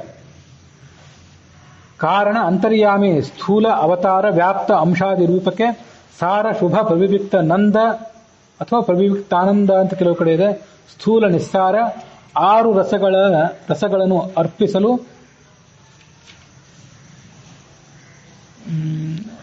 ಈ ರಹಸ್ಯವ ಪೇಳದೆ ಸದಾ ಅಪಾರ ಮಹಿಮನ ರೂಪ ಗುಣಗಳ ನೆನೆದು ಸುಖಿಸುತ್ತಿರು. ಭಗವಂತನಿಗೆ 6 ರೂಪಗಳಿವೆ. ಕಾರಣ ರೂಪ, ಅಂತರ್ಯಾಮಿ ರೂಪ, ಸ್ಥೂಲ ರೂಪ, ಅವತಾರ ರೂಪ, ವ್ಯಾಪ್ತ ರೂಪ, ಅಂಶ ರೂಪ ಅಂತ. ಹೀಗೆ ಭಗವಂತನ 6 ರೂಪಗಳಿವೆ. ಕಾರಣ ರೂಪ ಅಂತಂದ್ರೆ ಈ ಜಗತ್ತೆಲ್ಲವನ್ನು ಹುಟ್ಟಿಸಿದ್ದು ಮೂಲ ಪ್ರಕೃತಿ ಲಕ್ಷ್ಮೀದೇವಿ, ಜಡ ಪ್ರಕೃತಿ. ಆ ಜಡ ಪ್ರಕೃತಿಯೊಳಗೆ ಭಗವಂತನ ಒಂದು ರೂಪ ಇದೆ, ಅದಕ್ಕೂ ಪ್ರಕೃತಿ ಅಂತಾನೆ ಹೆಸರು. ಸ್ತ್ರೀಯರಲ್ಲಿ ಸ್ತ್ರೀ ರೂಪನಾಗಿ, ಪುರುಷರಲ್ಲಿ ಪುರುಷ ರೂಪನಾಗಿರ್ತಾನೆ. ಅದಕ್ಕಾಗಿ ಪ್ರಕೃತಿ ಅಂತಲೂ ಅವನಿಗೆ ಹೆಸರಿದೆ, ಕಾರಣ ಅನ್ನೋ ಹೆಸರು ಅವನಿಗಿದೆ. ಹಾಗಾಗಿ ಕಾರಣ ಅನ್ನೋ ರೂಪ ಮೊದಲನೇದ್ದು. ಅಂತರ್ಯಾಮಿ ಅಂತ ರೂಪ ಏನಿದೆ ಅದು ಎರಡನೇದ್ದು, ಎಲ್ಲರ ಒಳಗಿರುವಂತಹ ರೂಪ ಅದು. ಮುಂದೆ ಸ್ಥೂಲ ರೂಪ ಅಂದ್ರೆ ವಿರಾಟ್ ರೂಪ ಅಂತ ಅದನ್ನು ಹೇಳ್ತಾರೆ, ಎಲ್ಲಾ ಕಡೆ ವ್ಯಾಪಿಸಿಕೊಂಡಿರುವಂತಹ ರೂಪ. ವಿರಾಟ್ ರೂಪತ್ರಯ, ಪುರುಷ ರೂಪತ್ರಯ ಅಂತ ಹಿಂದೆ ಇದೇ ಹರಿಕಥಾಮೃತಸಾರದಲ್ಲಿ ಬಂತು. ದ್ರೌಪದೀಶ ವಿಠಲದಾಸರು ಹೇಳಿದಂತೆ ಆ ಮೂಲ ರೂಪ ಅಂತಂದ್ರೆ ಅರ್ಜುನ ಇತ್ಯಾದಿಗಳಿಗೆ ವಿಶ್ವರೂಪ ತೋರಿಸಿದ್ನಲ್ಲ, ಅದನ್ನು ಮೂಲ ರೂಪ ಅಂತ ತಿಳ್ಕೊಳ್ಬೇಕು. ಅಂತರ್ಯಾಮಿ ರೂಪ ಅಂದ್ರೆ ಒಳಗಿರುವಂಥದ್ದು, ಪ್ರತಿಯೊಬ್ಬ ಜೀವನ ಒಳಗೆ. ಸ್ಥೂಲ ರೂಪ ಅಂದ್ರೆ ಪುರುಷ ಅನ್ನೋ ಹೆಸರಿನಿಂದೇ 3 ರೂಪ ಇದೆ ಅವನಿಗೆ, ಅವು ಸ್ಥೂಲ ರೂಪಗಳು. ಮುಂದೆ ಬರುವಂಥದ್ದು ಅವತಾರ ಅಂದ್ರೆ ರಾಮ, ಕೃಷ್ಣ ಮೊದಲಾದ 10 ಅವತಾರಗಳು, ವೇದವ್ಯಾಸ, ಶಿಂಶುಮಾರ ಇತ್ಯಾದಿ ಅವತಾರಗಳು. ವ್ಯಾಪ್ತ ಅಂತಂದ್ರೆ ಜಗತ್ತಿನ ಎಲ್ಲಾ ಕಡೆ ವ್ಯಾಪಿಸಿಕೊಂಡಿರುವಂತಹ ಒಂದು ರೂಪ. ಅಂಶ ಅಂತ ಒಂದು ರೂಪ ಇದೆ. ಈ ಶ್ಲೋಕದಲ್ಲಿ 6 ರೂಪಗಳನ್ನು ಹೇಳಿ ಆ ಭಗವಂತನ 6 ರೂಪಗಳಿಗೆ 6 ವಿಧವಾದಂತಹ ರಸಗಳನ್ನು ಸಮರ್ಪಣೆ ಮಾಡಬೇಕು ಅಂತ ಹೇಳಿದ್ದಾರೆ. ಆದರೆ ದ್ರೌಪದೀಶ ವಿಠಲದಾಸರ ವ್ಯಾಖ್ಯಾನ ಆಗಲಿ, ಮುಂದೆ ವ್ಯಾಸ ಸಿದ್ಧಾಂತ ಕೌಮುದಿ ಅಂತ ಮತ್ತೊಂದು ವ್ಯಾಖ್ಯಾನ ಇದೆ, ಸಂಸ್ಕೃತ ವ್ಯಾಖ್ಯಾನ, ಮತ್ತೆ ಯಾವ ಕನ್ನಡದ ಅನುವಾದಗಳಲ್ಲಾಗಲಿ 6 ರೂಪಗಳಿಗೆ ಸ್ಪಷ್ಟವಾದ ವಿಂಗಡಣೆ ಬೇಕು. 1ನೇ ರೂಪಕ್ಕೂ 6ನೇ ರೂಪಕ್ಕೂ ವ್ಯತ್ಯಾಸ ಏನು, 2ನೇ ರೂಪಕ್ಕೂ 1ನೇ ರೂಪಕ್ಕೂ ವ್ಯತ್ಯಾಸ ಏನು, ಅದನ್ನು ಸ್ಪಷ್ಟವಾಗಿ ಹೇಳಲಿಕ್ಕೆ ಬರಬೇಕು. ಯಾವತ್ತು ವಿಭಾಗ ಮಾಡಿದ ಮೇಲೆ ಆ ವಿಭಾಗಕ್ಕೆ ಏನೇನು ವಿಭಾಗ ಸಂಕ್ರಾಂತ ಆಗಬಾರದು. 1ನೇ ರೂಪದ ಗುಣಗಳು 6ನೇ ರೂಪದಲ್ಲೂ ಇವೆಯಲ್ಲ, ಯಾಕೆ ವಿಭಾಗ ಮಾಡಬೇಕು ಅನ್ನೋ ಪ್ರಶ್ನೆ ಬಂದರೆ ವಿಭಾಗ ಮಾಡಿದ್ದು ವ್ಯರ್ಥ ಆಗ್ತದೆ. ಹಾಗಾಗಿ 6 ರೂಪಗಳಿಗೆ ಸ್ಪಷ್ಟವಾದ ಲಕ್ಷಣ ನನಗೆ ಯಾವ ವ್ಯಾಖ್ಯಾನಗಳಲ್ಲೂ ಸಿಗಲಿಲ್ಲ, ಯಾವ ಪ್ರವಚನಗಳನ್ನ ಕೇಳಿದ್ರು ಕೂಡ ಅದರಲ್ಲೂ ಸಿಗಲಿಲ್ಲ. ಹಾಗಾಗಿ ಶ್ಲೋಕ ನನಗೆ ಪೂರ್ಣವಾಗಿ ಅರ್ಥ ಆಗಿಲ್ಲ ಈ ಪದ್ಯ. ಮತ್ತೊಂದು ಬಾರಿ ಅದನ್ನ ಯಾವಾಗಾದ್ರೂ ಹೇಳ್ತೇನೆ. ಈ 6 ರೂಪಗಳನ್ನೇ ಸ್ಪಷ್ಟವಾಗಿ ಹೇಳಲಿಕ್ಕೆ ಸಾಧ್ಯ ಆಗಲಿಲ್ಲ, ಯಾಕಂದ್ರೆ ಅಂಶ ಅನ್ನೋದು ಏನು ಅಂತ ನನಗೆ ಈಗ ಸ್ಪಷ್ಟ ಆಗ್ತಿಲ್ಲ. 5 ಜನ ಹೇಳಿದೆ. ಇವನಿಗೆ ಸಾರ, ಶುಭ, ಪ್ರವಿವಿಕ್ತ, ಆನಂದ, ಸ್ಥೂಲ, ನಿಸ್ಸಾರ ಅನ್ನುವಂಥ 6 ರಸಗಳನ್ನ ನೀವು ಅರ್ಪಣೆ ಮಾಡಿರಿ ಅಂತ ಹೇಳ್ತಾರೆ. ಅದೇನು ಸಾರ ರಸ ಅಂತಂದ್ರೆ ಏನು? ಜಗತ್ತಿನ ಯಾವುದೇ ಭೋಗ್ಯ ಪದಾರ್ಥವನ್ನು ಆತನಿಗೆ ನಾವು ನೈವೇದ್ಯಕ್ಕೆ ಅಂತ ಇಟ್ಟರೆ, ಹೂವು, ರಸ ಇತ್ಯಾದಿ ಯಾವುದನ್ನೂ ಇಟ್ಟು ಅದರಲ್ಲೂ ರಸರೂಪದಿಂದ ಅವನಿದ್ದಾನೆ. ಅದರ ಸಾರವೇ ಅವನ ಒಳಗೆ ಇದ್ದಿದ್ದರಿಂದಲೇ ಅಂಥದೊಂದು ಆಕರ್ಷಣೆ, ಅಂಥದೊಂದು ರುಚಿ ಆಯಾ ವಸ್ತುಗಳಿಗೆ ಬಂದಿರ್ತದೆ. ಅದಕ್ಕೆ ಅವನನ್ನ ಸಾರ ಅಂತ ಅನ್ಬೇಕು. ಮತ್ತೆ ಈ ಸಾರ ಅಂತ ಅನ್ನೋದನ್ನ ಕಾರಣ ರೂಪದಿಂದ ಸಮರ್ಪಣೆ ಮಾಡಬೇಕು. ಅದ್ರ ಮುಂದೆ ಇರುವಂತಹ ರೂಪ ಅಂತರ್ಯಾಮಿ ರೂಪ. ಅವನಿಗೆ ಈ ಶುಭ ರಸ ಅಂತ ಅನ್ನೋದನ್ನ ಅರ್ಪಣೆ ಮಾಡಬೇಕು ಅಂತರ್ಯಾಮಿ ರೂಪಕ್ಕೆ. ಶುಭ ಅಂತಂದ್ರೆ ಮಂಗಳಕರವಾದ್ದು. ಆ ಶುಭ ಸಾರ ಭೋಕ್ತ ಅಂತ ಭಗವಂತನನ್ನು ಅದಕ್ಕೆ ಕರೀತಾರೆ. ಮುಂದೆ ಪ್ರವಿವಿಕ್ತ. ಪ್ರವಿವಿಕ್ತ ಅಂದ್ರೆ ಪ್ರತ್ಯೇಕವಾದದ್ದು. ಒಂದು ಕಡೆ ಯಾವುದೋ ಒಂದು ಪಾನಕವೋ ಇಂಥದ್ದು ಯಾವುದೋ ಒಂದನ್ನು ಮಾಡ್ತೀವಿ ಅಂತ ತಿಳ್ಕೊಳ್ರಿ. ಅದರಲ್ಲಿ ನಿಂಬೆ ಹಣ್ಣಿಗೊಂದು ರುಚಿ, ನೀರಿಗೊಂದು ರುಚಿ, ಸಕ್ಕರೆಗೊಂದು ರುಚಿ, ಏಲಕ್ಕಿಗೊಂದು ರುಚಿ, ಇವೆಲ್ಲ ಪ್ರವಿವಿಕ್ತ, ಭಿನ್ನವಾದ ರುಚಿಗಳು. ಎಲ್ಲನೂ ಸೇರಿಸಿಬಿಟ್ರೆ ಅದು ಮತ್ತೊಂದೇ ರುಚಿ. ಅದನ್ನು ಪ್ರವಿವಿಕ್ತ ರುಚಿ ಅಂತ ಹೇಳ್ತಾರೆ ಅಂತ ಕೆಲವರು ವ್ಯಾಖ್ಯಾನ ಮಾಡ್ತಾರೆ. ಆ ಪ್ರವಿವಿಕ್ತ ರಸವನ್ನ ಸ್ಥೂಲ ರೂಪಿಯಾದ ಭಗವಂತನಿಗೆ ಅರ್ಪಣೆ ಮಾಡಿರಿ. ಮುಂದೆ ಆನಂದ ಅಥವಾ ನಂದ ಅಂತಂದು ರಸ, ಅದನ್ನ ಅವತಾರ ರೂಪಿಯಾದಂಥ ಭಗವಂತನಿಗೆ ಅರ್ಪಣೆ ಮಾಡಿರಿ. ವ್ಯಾಪ್ತ ರೂಪನಾದ ಭಗವಂತನಿಗೆ ಸ್ಥೂಲ ಅನ್ನುವಂಥ ರಸವನ್ನ ಅರ್ಪಣೆ ಮಾಡಿರಿ. ನಿಸ್ಸಾರ ಅಂತ ಒಂದಿದೆ ಕೊನೆಯದ್ದು. ಅದು ನಿಸ್ಸಾರ ಅಂತಂದ್ರೆ ಈ ತಮೋಗುಣದಿಂದ ಹುಟ್ಟಿದಂತಹ ಈರುಳ್ಳಿ, ಬೆಳ್ಳುಳ್ಳಿ ಇತ್ಯಾದಿ ಕ್ಷುದ್ರ ಶಾಖಗಳೇನಿವೆ ಅವುಗಳೆಲ್ಲ ನಿಸ್ಸಾರ. ಅವುಗಳನ್ನ ಅಂಶ ಅನ್ನುವಂಥ ಭಗವಂತನ ರೂಪ ಏನಿದೆ, 6ನೇ ರೂಪ, ಅದಕ್ಕೆ ಅರ್ಪಣೆ ಮಾಡಬೇಕು. ಅರ್ಪಣೆ ಮಾಡೋದಂದ್ರೆ ಹೇಗೆ? ಅದನ್ನೆಲ್ಲ ಯಥೋಕ್ತವಾಗಿ ಪಾಕ ಮಾಡಿ ಪದ್ಧತಿ ಪ್ರಕಾರ ಅದನ್ನು ಅಡಿಗೆ ಮಾಡಿ ಭಗವಂತನೇ ನೀವು ಅರ್ಪಣೆ ಮಾಡೋದು ಅಂತ ಅಲ್ಲ. ಅನ್ನ ಸಾರು ಇತ್ಯಾದಿಗಳಿಂದ ಹೇಗೆ ಅಡಿಗೆ ಮಾಡಿ ಅದನ್ನು ಭಗವಂತನಿಗೆ ಅರ್ಪಣೆ ಮಾಡಿ ಆಮೇಲೆ ನಾವು ತಿಂತೀವಲ್ಲ, ಅದು ಅವುಗಳಿಗೆ ಅರ್ಪಣೆ. ಈ ನಿಸ್ಸಾರ ರಸಕ್ಕೆ ಅರ್ಪಣೆ ಅಂದ್ರೆ ಹೇಗೆ? ಅದನ್ನು ತ್ಯಾಗ ಮಾಡೋದ್ರ ಮೂಲಕ ಅರ್ಪಣೆ ಭಗವಂತನಿಗೆ. ಎಲ್ಲದಕ್ಕೂ ತಲೆಗೆಲ್ಲ ಒಂದೇ ಮಂತ್ರ ಅಲ್ಲ, ಒಬ್ಬೊಬ್ಬರಿಗೆ ಒಂದೊಂದು ಮಂತ್ರ ಹೇಳ್ಕೊಡ್ಬೇಕು. ಯಾರಿಗೆ ಯಾವ ಮಂತ್ರ ಉಪಯುಕ್ತೋ ಆ ಮಂತ್ರವನ್ನು ಅರ್ಪಣೆ ಅವರಿಗೆ ಹೇಳ್ಕೊಡ್ಬೇಕು. ಅದರಂತೆ ಪುಣ್ಯವನ್ನು ಭಗವಂತನಿಗೆ ಅರ್ಪಣೆ ಮಾಡೋದು ಅಂತಂದ್ರೆ ಈ ಪುಣ್ಯ ಕರ್ಮವನ್ನು ನೀನೇ ಮಾಡಿಸಿದೆ, ಮುಂದೂ ಇದನ್ನೇ ಮಾಡಿಸು ಅಂತ ಅವನಿಗೆ ಅರ್ಪಣೆ ಮಾಡೋದು ಅಂತ ಅರ್ಥ. ಪಾಪವನ್ನು ಅರ್ಪಣೆ ಮಾಡೋದು ಅಂತಂದ್ರೆ ಪಾಪಕರ್ಮವನ್ನು ನೀನೇ ಮಾಡಿಸಿದೆ ನನ್ನ ಯೋಗ್ಯತಾನುಸಾರ, ಮುಂದೆ ಇದನ್ನು ಮಾಡಿಸ್ಬೇಡ ಅಂತ ಅರ್ಪಣೆ ಮಾಡೋದು. ಈಗ ಅರ್ಪಣೆ ಮಾಡೋದು ಹಿಂದಿನ ಅನುಸಂಧಾನ ಬೇರೆ ಬೇರೆ ಥರ ಇರ್ತದೆ.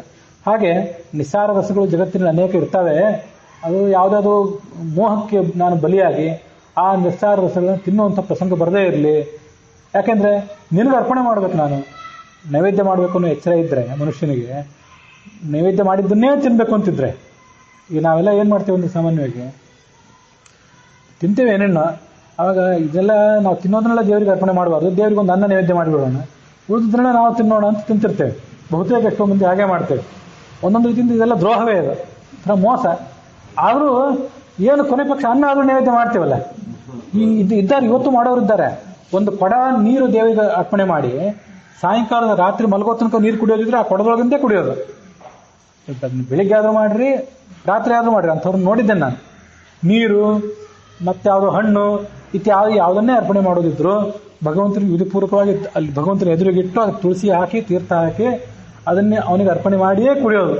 ಹಾಗೆ ಇಟ್ಕೊಂಡ್ರೆ ಮನುಷ್ಯ ನಿವೇದನೆ ಮಾಡಿದ್ದನ್ನೇ ತಿನ್ಬೇಕು ಅಂತಿದ್ರೆ ಅವನಿಗೊಂದು ಸಂಯಮ ಬರ್ತದೆ.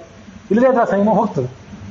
ಎಷ್ಟೋ ಸರಿ ತೀವ್ರವಾದ ಮಡಿಮೇಲಿಗೆ ಆಚರಣೆ ಮಾಡುವವರಿಗೂ ಕೂಡ ಅಂಥದ್ದೊಂದು ಆಹಾರ ಪದಾರ್ಥಗಳ ಮೇಲಿನ ಸಂಯಮ ಹೋಗಿರ್ತದೆ. ಯಾಕೆಂತಂದ್ರೆ ಪ್ರವಚನ ಮಾಡುವಾಗ ಹೇಳ್ತಿರ್ತಾರೆ, ಕೇಳ್ತಿರ್ತಾರೆ, ಎಲ್ಲನೂ ಭಗವಂತನಿಗೆ ಅರ್ಪಣೆ ಮಾಡಬೇಕು, ಅದನ್ನೇ ತಿನ್ಬೇಕು, ಅದನ್ನೇ ಸ್ವೀಕಾರ ಮಾಡಬೇಕು. ಆಚರಣೆಗೆ ತರುವಾಗ ಡಬ್ಬಿಗಳು ಕೈ ಹಾಕ್ತಾರೆ, ತೊಗೊಂಡು ತಿಂದು ಬಿಡ್ತಾರೆ. ಅರ್ಪಣೆ ಮಾಡಲೇಬೇಕು ಅಂತಿಲ್ಲ. ಎಲ್ಲ ಹಂಗೇನಲ್ಲ, ಬೆಳಿಗ್ಗೆ ನೈವೇದ್ಯ ಮಾಡಿದ್ದಲ್ಲ ಉಳಿದದ್ದನ್ನ ಅದೇ ಇದು ಅಂತಂತಾರೆ. ಆದರೂ ನೇರವಾಗಿ ಭಗವಂತನ ಎದುರಿಗೆ ಇಟ್ಟದ್ದನ್ನೇ ತಿನ್ಬೇಕು ಅಂತಿದ್ರೆ, ಹಾಗೆ ಯಾವ ಕೂತ್ಕೊಂಡಾಗ ಮಧ್ಯಾಹ್ನ ಸಾಯಂಕಾಲದ ಹೊತ್ತಿನಲ್ಲಿ ಬಾಯಾರಿಸೋ ಚಪಲ ಅಂತ ಇರ್ತದಲ್ಲ ಮನುಷ್ಯನಿಗೆ, ಅದೆಲ್ಲ ಕ್ರಮವಾಗಿ ಹತೋಟಿಗೆ ಬರ್ತದೆ. ನಿಯಂತ್ರಣ ಮಾಡಿದ್ದನ್ನೇ ಸ್ವೀಕಾರ ಮಾಡ್ಬೇಕಂತಂದ್ರೆ ಇವಷ್ಟೇ ಅಲ್ಲ, ಸಾತ್ವಿಕ ವಸ್ತುಗಳೇ ಅವೆಲ್ಲ ವಸ್ತುತಃ. ಆದರೂ ಬಾಯಿ ಚಪಲಕ್ಕಾಗಿ ಅವನು ತಿಂತಿರ್ತೀವಿ, ಅದನ್ನು ತಿನ್ನೋ ಚಪಲವೂ ಹೋಗ್ತದೆ. ಮತ್ತೆ ಅಸಾತ್ವಿಕ ವಸ್ತುಗಳೇನಿವೆ ಅವನಂತೂ ತಿಂತೀವಿ, ಪ್ರತಿಯೊಬ್ಬರು ತಿಂತೀವಿ. ಸುಮ್ಮನೆ ನಾನು ಯಾವುದೋ ಒಂದನ್ನು ತಿಂತಿರೋದಿಲ್ಲ, ನೀವೇ ಮತ್ತೊಂದು ಯಾವುದೋ ತಿಂತಿರ್ತೀರಿ, ನಿಮ್ಮನ್ನು ನಾನು ಟೀಕೆ ಮಾಡ್ತೀನಿ. ನೀವು ಮತ್ತೊಂದು ಯಾವುದನ್ನ ತಿಂತಿರೋದಿಲ್ಲ, ಅವ್ರು ಯಾವುದೋ ತಿಂತಿರ್ತಾರೆ, ಅವ್ರು ನೀವು ಟೀಕೆ ಮಾಡ್ತೀರಿ ಅಷ್ಟೇ. ಇಲ್ಲಿ ಪೂರ್ವ ಶುದ್ಧರಾದವ್ರು ಯಾರೂ ಇಲ್ಲ ಅಂತ ಮನುಷ್ಯ ಟೀಕೆ ಮಾಡೋದನ್ನು ಬಿಡೋದಿಲ್ಲ. ಹೀಗೆ ಅಸಾತ್ವಿಕವಾದ ವಸ್ತುಗಳನ್ನು ತಿನ್ನುವಂಥ ಚಪಲ ಅದು ಕೂಡ ಹತೋಟಿಗೆ ಬರ್ತದೆ, ನಿವೇದಿತವಾದ್ದನ್ನೇ ತಿನ್ಬೇಕು ಅಂತ ಇಟ್ಕೊಂಡ್ರೆ. ಇದು ಅಸಾತ್ವಿಕವಾದ ವಸ್ತುಗಳನ್ನು ನನ್ನ ಕೈಯಿಂದ ನಿವೇದನೆಯೂ ಮಾಡಿಸ್ಬೇಡ, ನನಗದು ತಿನ್ನುವಂಥ ಪ್ರಸಂಗವೂ ತರಬೇಡ ಅಂತ ಅವ್ನು ಕೇಳ್ಕೊಳ್ಳೋದೇನಿದೆ ಅದು 6ನೇದ್ದು. ಹೀಗೆ 6 ರಸಗಳನ್ನು ಅರ್ಪಿಸಲು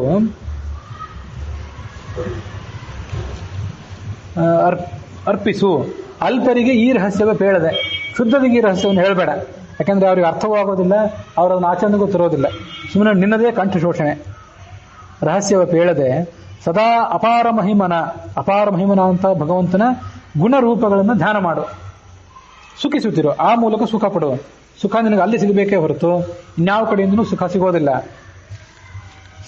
ಜಲಗತೋಡುಪನ ಅಮಲ ಬಿಂಬವ ಮೆಲುವೆನೆಂಬ ಅತಿ ಹರುಷದಿಂದಲೇ ಜಲಚರ ಪ್ರಾಣಿಗಳು ನಿತ್ಯದಿ ಯತ್ನಗೈವಂತೆ ಹಲಧರಾನುಜ ಭೋಗ್ಯ ರಸಗಳ ಹಲಧರಾನುಜ ಭೋಗ್ಯ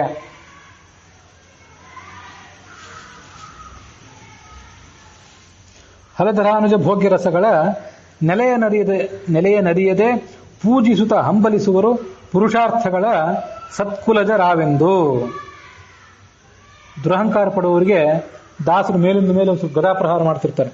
ಸತ್ಕುಲಜರಾವೆಂದು, ನಮ್ಮ ವಂಶ ಎಂಥದ್ದು, ನಮ್ಮ ವಂಶದಲ್ಲಿ ಬಂದು ಪಂಡಿತರಂಥವ್ರು, ಅಲ್ಲಿ ಬಂದು ಸ್ವಾಮಿಗಳಂಥವ್ರು ಅಂತ ಹಿಂಗೆ ಮುಂದೆ ಹೇಳ್ಕೊತಿರ್ತಾರಲ್ಲ, ಹಾಗೆ ದುರಹಂಕಾರ ಪಡಬೇಡ್ರಿ ಅಂತಾರೆ ದಾಸರು.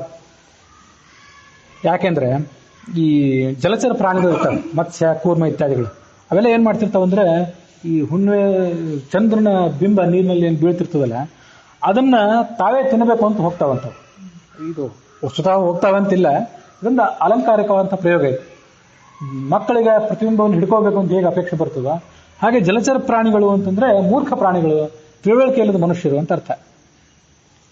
ಆ ನೀರಿನಲ್ಲಿ ಬಿದ್ದಂಥ ಚಂದ್ರನ ಪ್ರತಿಬಿಂಬವನ್ನ ನಾನು ತಿನ್ಬೇಕು, ನನಗೆ ಬೇಕು ಅಂತ ಅವು ಬಡದಾಡ್ತವೆ.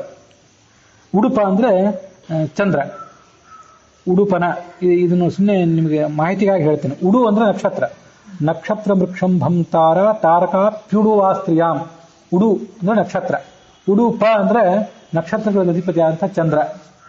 ಉಡುಪಿ ಅಂತಂದ್ರೆ ಆ ಚಂದ್ರನನ್ನ ತಲೆಯಲ್ಲಿ ಹೊತ್ತವನು ಉಡುಪಿ. ಆ ಉಡುಪಿ ಕ್ಷೇತ್ರದ ಮೂಲ ಪುರುಷ ಅನಂತಾಸನ ಚಂದ್ರಮೌಳೇಶ್ವರ.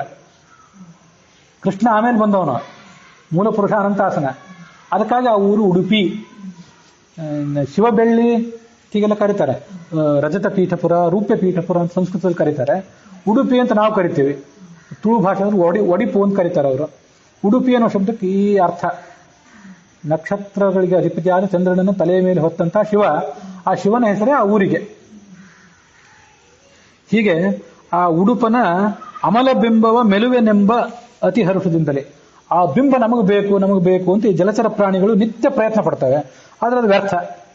ಹಾಗೆ ಹಲಧರಾನುಜ ಭೋಗ್ಯ ರಸ, ಈ ಅನ್ನ ಸಾರು ಇತ್ಯಾದಿ ಎಲ್ಲಾ ಪದಾರ್ಥಗಳಲ್ಲಿ ರಸ ಏನಿದೆಯಲ್ಲ, ಅದೆಲ್ಲ ಮೂಲ ಸೇರಬೇಕಾದದ್ದು, ಅದಕ್ಕೆಲ್ಲ ಅಧಿಕಾರಿ ಯಾರಂದ್ರೆ ಭಗವಂತ. ಅವನಿಗೆ ಯೋಗ್ಯವಾದಂತಹ ರಸಗಳ ನೆಲೆಯನರಿಯದೆ ಅವನಿಗೆ ಅದನ್ನ ಅರ್ಪಣೆ ಮಾಡಿ ನಾವು ತಿನ್ನಬೇಕು. ಆದ್ರೆ ಆ ತತ್ವವನ್ನು ತಿಳಿಯದೆ, ನೆಲೆ ಅಂದ್ರೆ ತತ್ವ, ಆ ರಹಸ್ಯ ಅದನ್ನು ತಿಳಿಯದೆ ಪೂಜಿಸುತ್ತ ಹಂಬಲಿಸುವರು. ಪೂಜೆ ಮಾಡಬೇಕು ಅಂತ ಹೋಗ್ತಾರೆ, ನಾವು ಒಳಗಿನ ರಹಸ್ಯವನ್ನು ತಿಳಿಯದೆ ಪೂಜೆ ಮಾಡ್ಲಿಕ್ಕೆ ಹೋಗ್ತಾರೆ. ಮತ್ತು ನಾವು ದೊಡ್ಡ ಕುಲದಲ್ಲಿ ಹುಟ್ಟಿದವರಾಗಿದ್ದೇವೆ, ಆದ್ರಿಂದ ನಮಗೆ ಪುರುಷಾರ್ಥಗಳೆಲ್ಲ ನಮಗೆ ಸಿಗಬೇಕು, ಸಿಕ್ಕರೆ ಮೋಕ್ಷ ನಮಗೆ ಮೊದಲು ಸಿಗಬೇಕು. ಧರ್ಮ, ಅರ್ಥ, ಕಾಮ, ಮೋಕ್ಷ ಇವೆಲ್ಲ ಪುರುಷಾರ್ಥಗಳು ಅಂತ ಅಷ್ಟೇ ದಾಸರು ಹೇಳಿದ್ದಾರೆ. ಎಲ್ಲ ತಿಳ್ಕೊಂಡ್ಬಿಡ್ಬೇಕು. ಜಗತ್ತಲ್ಲಿದ್ದೆಲ್ಲ ನಮಗೆ ಬೇಕು, ತೀರ್ಥ ನಮಗೆ ತೀರ್ಥ ಮೊದಲು ಬೇಕು, ನಮಗೆ ಮಂಗಳಾರತಿ ಮೊದಲು ಬೇಕು, ಸ್ವಾಮಿಗಳು ನಮಗೆ ಸನ್ಮಾನ ಮಾಡಬೇಕು ಅಂತೆಲ್ಲ ಅನ್ಕೋತೀವಿ. ಪುರುಷಾರ್ಥಗಳ ಸತ್ಕುಲಜರು ನಾವು ಸತ್ಕುಲದಲ್ಲಿ ಹುಟ್ಟಿದವರು, ನಮಗೆ ಮಾನ ಬೇಕು ಅಂತ ಅಂತೀವಿ. ಇವರು ಮೂರ್ಖರು. ಆ ಜಲಚರ ಪ್ರಾಣಿಗಳು ಹೇಗೆ ಮೂರ್ಖರು, ಹಾಗೆ ಇವರು ಮೂರ್ಖರು ಅಂತ ಅರ್ಥ. ದೇವ ಋಷಿ ಗಂಧರ್ವ ಪಿತೃ ನರ ದೇವ ಮಾನವ ಧನುಜ ಗೋಜ ಖರ ಆವಿ ಮೊದಲಾದ ಅಖಿಲ ಚೇತನ ಭೋಗ್ಯ ರಸಗಳನ್ನು ಯಾವದ ಅವಯವಗಳೊಳಗಿದ್ದು ರಮಾವರನು ಸ್ವೀಕರಿಪ ಯಾವ ಜೀವಗಣಕ್ಕೆ ಸ್ವಯೋಗ್ಯ ರಸಗಳನ್ನು ಇಪ್ಪನೆಂದೆಂದು. ಎಲ್ಲಾ ದೇವತೆಗಳಿಗೂ ಅವರವ್ರಿಗೆ, ಎಲ್ಲಾ ಜೀವಿಗಳಿಗೂ ಅವರವ್ರಿಗೆ ಯೋಗ್ಯವಾದಂತಹ ರಸವನ್ನ ಈ ರಮಾವರ ಕೊಡ್ತಾನೆ. ಅವರ್ಯಾರು? ದೇವತೆಗಳು, ಋಷಿಗಳು, ಗಂಧರ್ವರು, ಪಿತೃದೇವತೆಗಳು. ನರದೇವರು ಅಂದ್ರೆ ರಾಜರು, ಮತ್ತೆ ಮಾನವರು ಅಂದ್ರೆ ಅಂತೂ ಗೊತ್ತು, ಧನುಜರು ಅಂದ್ರೆ ರಾಕ್ಷಸರು, ಗೋ ಅಂತಂದ್ರೆ ಆಕಳುಗಳು ಮತ್ತು ಎತ್ತುಗಳು, ಅಜ ಅಂತಂದ್ರೆ ಆಡುಗಳು, ಗೋ ಅಜ. ಖರ ಅಂದ್ರೆ ಕತ್ತೆ, ಆವಿ ಅಂತಂದ್ರೆ ಕುರಿಗಳು. ಈ ಎಲ್ಲ ಮೊದಲಾದ ಅಖಿಲ ಚೇತನ ಭೋಗ್ಯ ರಸಗಳನ್ನು ಇವರಿಗೆ ಒಬ್ಬೊಬ್ಬರಿಗೆ ಒಂದೊಂದು ಆಹಾರ, ಎಲ್ಲರಿಗೂ ಒಂದೇ ಆಹಾರ ಇಲ್ಲ. ಆ ರಸಗಳನ್ನು ಯಾವದವಯವಗಳೊಳಗಿದ್ದು, ಆ ದೇವತೆಗಳ ಅವಯವದಿಂದ ಆರಂಭ ಮಾಡಿಕೊಂಡು ಹುಲ್ಲಿನ ದಿಲ್ಲಿ ತನಕ ಅವುಗಳ ನಖಶಿಖ ಅಂತ ಅವನೇ ಇದ್ದಾನೆ. ಒಳಗಿದ್ದು ರಮಾವರನ್ನು ಸ್ವೀಕರಿಪ, ಮೊದಲು ತಾನು ಸ್ವೀಕಾರ ಮಾಡ್ತಾನೆ. ಸ್ವೀಕಾರ ಮಾಡಿ ಯಾವ ಜೀವಗಣಕ್ಕೆ ಸ್ವಯೋಗ್ಯ ರಸಗಳನ್ನು ಇಪ್ಪನು, ಅವ್ರಿಗೇನು ಬೇಕೋ ಅದನ್ನಷ್ಟು ಆತ ಕೊಡ್ತಾನೆ. ಇಪ್ಪನು ಎಂದೆಂದು ಈ ರಹಸ್ಯವನ್ನು ತಿಳ್ಕೊಳ್ಬೇಕು.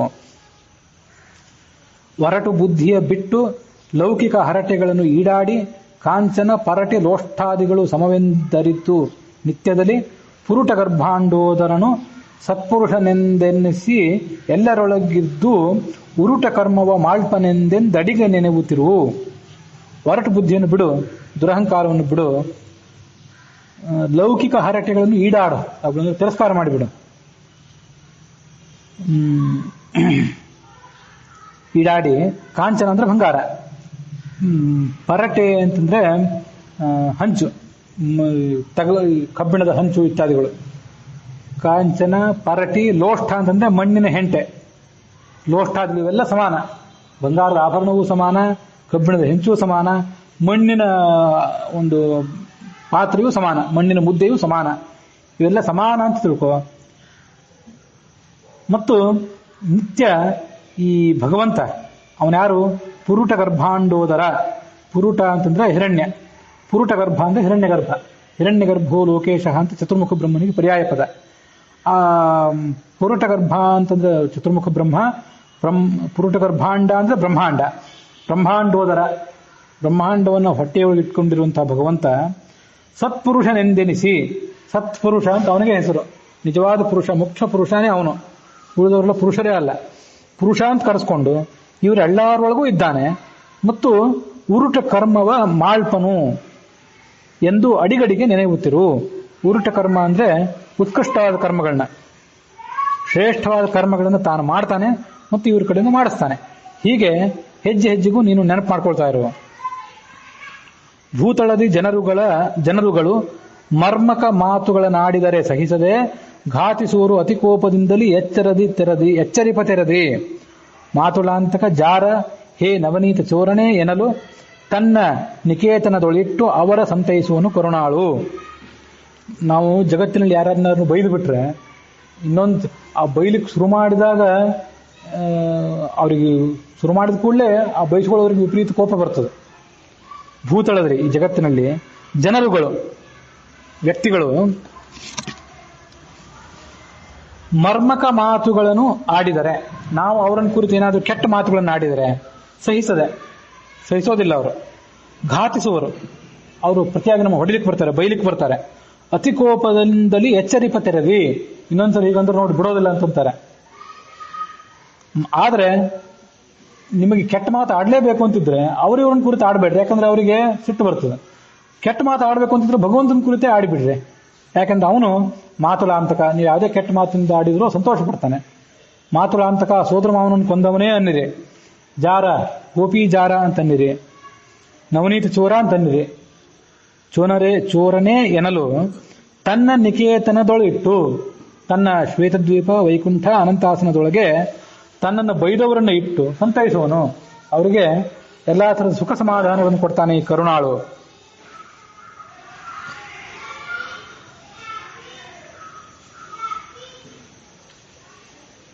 ಸಾಂಕೇತ್ಯಂ ಪಾರಿಹಾಸ್ಯಂ ವಾ ಸ್ತೋಭಂ ಹೇಳನಮೇವ ವೈಕುಂಠ ನಾಮಗ್ರಹಣಂ ಅಶೇಷಾಗ ಹರಂ ವಿದುಹು ಅಂತ ಭಾಗವತ.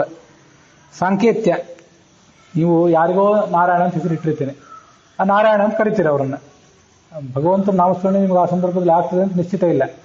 ಇದು ಸಾಂಕೇತಿಕವಾಗಿ ತಗೊಂಡ್ರು. ನೀವು ನಾರಾಯಣ ಅಂತ ಮಗನ ಹೆಸರು ತಗೊಂಡ್ರಿ, ಆದ್ರೆ ಅದು ಹೋಗಿ ಭಗವಂತನಿಗೆ ತಲುಪಿತು.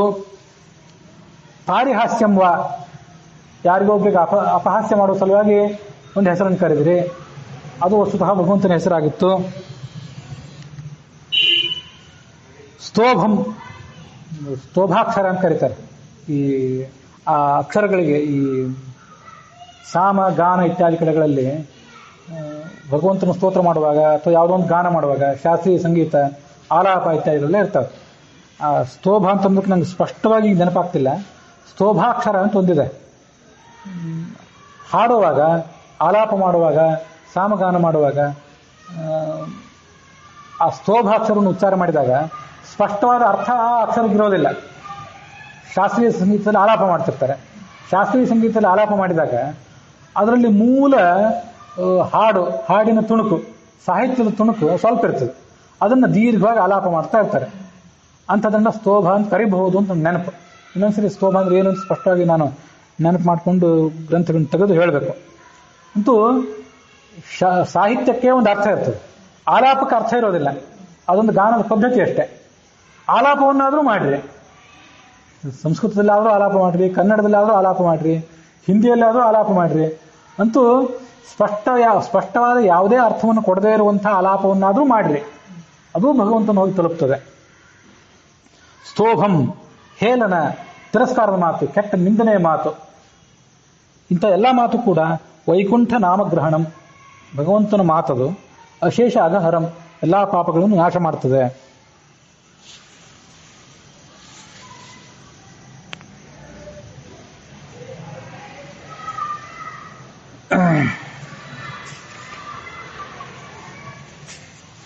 ಹರಿಕಥಾಮೃತ ಸಾರವಿದು ಸಂತರು ಸದಾ ಚಿತ್ತೈಸುವುದು, ನಿಷ್ಠುರಿಗಳಿಗೆ ಪಿಶುನರಿಗೆ ಅಯೋಗ್ಯರಿಗಿದನು ಪೇಳದಲೆ, ನಿರುತ ಸದ್ಭಕ್ತಿಯಲ್ಲಿ ಭಗವಚ್ಚರಿತೆಗಳ ಕೊಂಡಾಡಿ ಹಿಗ್ಗುವ ಪರಮ ಭಗವದ್ದಾಸರಿಗೆ ತಿಳಿಸುವುದು ಈ ರಹಸ್ಯ.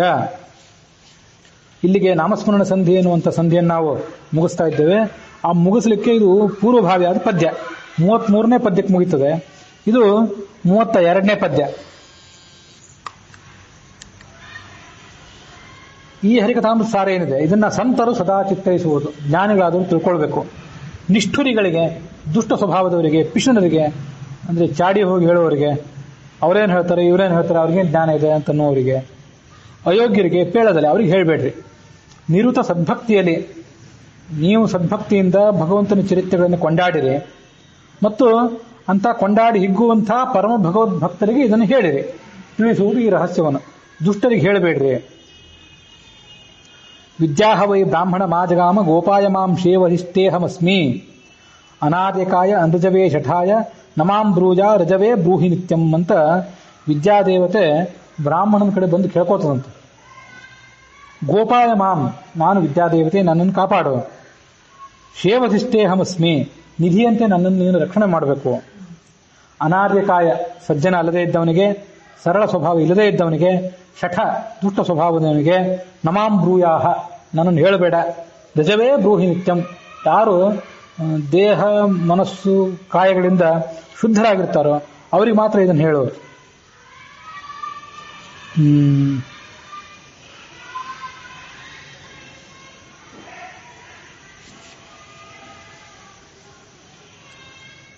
ಭಗವದ್ಗೀತಾದಲ್ಲೂ ಕೂಡ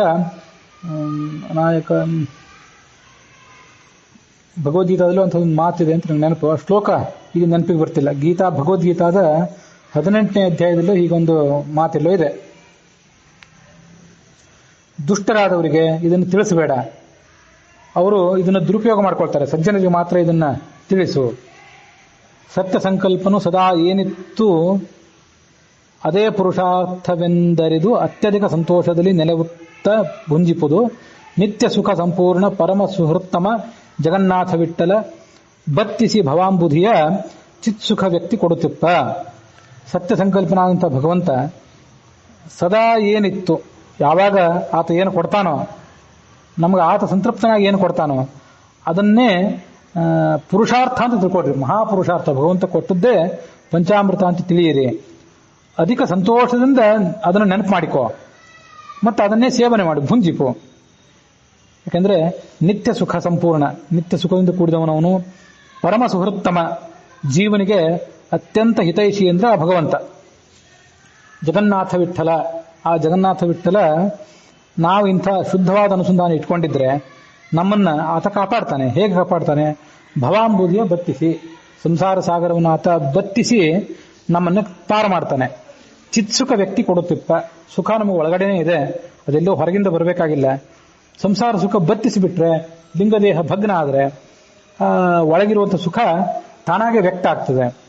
ಹೀಗೆ ವ್ಯಕ್ತ ಮಾಡಿ ನಮ್ಮನ್ನ ಆತ ಕಾಪಾಡ್ತಾನೆ ಅಂತನ್ನುವಲ್ಲಿಗೆ ಹರಿಕಥಾಮೃತ ಸಾರದ 14ನೆಯ ನಾಮಸ್ಮರಣ ಸಂಧಿ ಅದರ ಕೊನೆಯ 33ನೇ ಪದ್ಯ ಮತ್ತು ಹರಿಕಥಾಮೃತ ಸಾರದ 412ನೇ ಪದ್ಯ ಇಲ್ಲಿಗೆ ಸಮಾಪ್ತಿಯನ್ನು ಕಂಡಿದೆ.